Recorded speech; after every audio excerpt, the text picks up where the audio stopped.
Jesus said to his mother, "Woman, here is your son." Then he said to the disciple, "Here is your mother." Mothering Sunday cards seem to be getting harder to find. Often they seem to have been replaced by greetings for Mother's Day. But does it matter? Mothering Sunday, Mother's Day, what's in a name? Does it make any difference? The answer is yes, actually it does.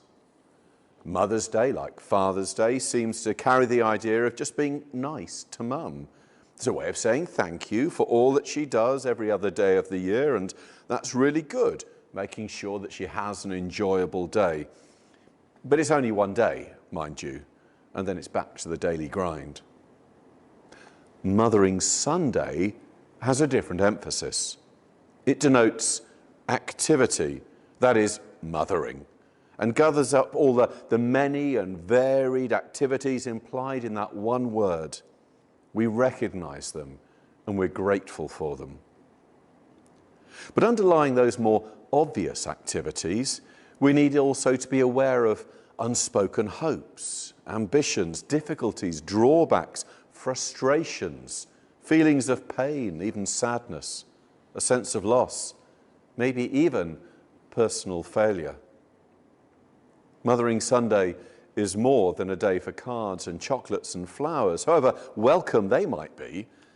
It's also a day to acknowledge the many conflicting claims and the personal cost involved in mothering, and to be thankful that so many mothers make a success of the demands made upon them. We find examples of that personal cost of mothering in the pages of the Bible. There's the widowed Naomi, who encourages her daughter-in-law Ruth, also a widow, to attach herself to the household of Boaz, in whose field she's been gleaning. Eventually, as Naomi obviously hopes, Boaz takes Ruth as his wife. No less astute is the mother of Moses. To prevent his being killed by the Egyptians, she places him in a basket at the river's edge. He's found and rescued by Pharaoh's daughter, who even engages his own mother to be the nurse. I don't believe there wasn't at least some element of stage management going on there behind the scenes. I'll just pop my baby down there in case a nice person wanders along and offers to adopt him. Oh, look, there's a baby. Oh, hello, Moses' mum, who I've never met before. Wink. Would you look after your son, this complete stranger's baby for me? Of course, the moment of parting eventually comes. We're told when the child grew up, she brought him to Pharaoh's daughter and she took him as her son. That must have been a bittersweet moment for everyone involved. Or there was Hannah, who also knew the pain of parting. As a thanksgiving for the birth of her son Samuel, after being childless for so long, she eventually brought him to the temple to be brought up in the service of God. And Mary's experience was no less soul-searching. Having been through the traumatic events of the Annunciation and the Nativity, the presentation of her child in the temple that brought the message of pain lying ahead, a sword will pierce your own soul. We see that prophecy fulfilled as Mary stands at the foot of the cross.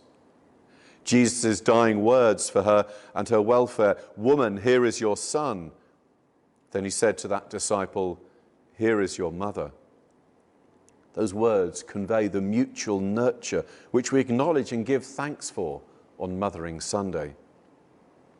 St. Paul expects to find this same degree of nurture within the Christian community, and his words of encouragement tumble out in his second letter to the church at Corinth.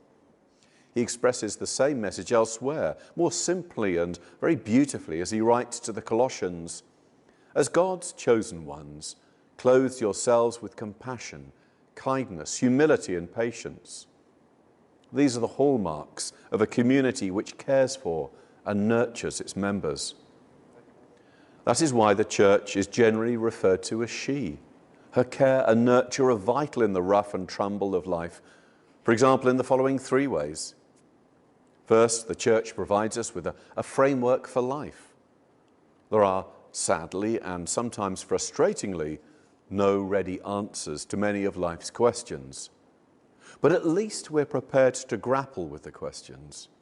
And we do so not as isolated individuals, but as a community of faith. There are difficult questions challenging God's church today, but together, you, me, and the people we disagree with, in fellowship with God, are best equipped to find a way through. Secondly, the church offers us the pattern of Jesus' death and resurrection. We are bound to fail in life, but we are enabled to get up and try again. The Christian community is instructed to call out sin, but much more to extend grace and forgiveness. And we've been given the gift of prayer, by which we can bring to God both the brokenness of the church and the world and our own confusion and uncertainty. So third, assured of God's acceptance, we can grow to become the people God created us to be. Because God's gift to us was not a one-off event of salvation, but an invitation into a corporate relationship with one another and with God that never ends. Just as a loving mother strives to create an environment in which her children can flourish and grow, so God offers us the same. This is the care and nurture which, at its best, the church extends to the whole Christian family and beyond. It's a reflection and extension of what, at best, goes on within our own immediate families. So on this Mothering Sunday, we give thanks for the care and nurture provided by mothers, for the care and nurture offered by the church, and for the love of God made known to us in Jesus, which holds us and sustains us all. Amen.